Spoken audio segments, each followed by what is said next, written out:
art lanthe. Hello children, today we are going to draw your favorite picture.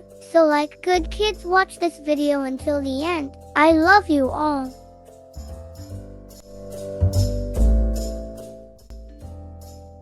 A crane is a large machine that is used to lift and move heavy objects. In a video about cranes for kids, you might learn about the different types of cranes, how they work, and what they are used for.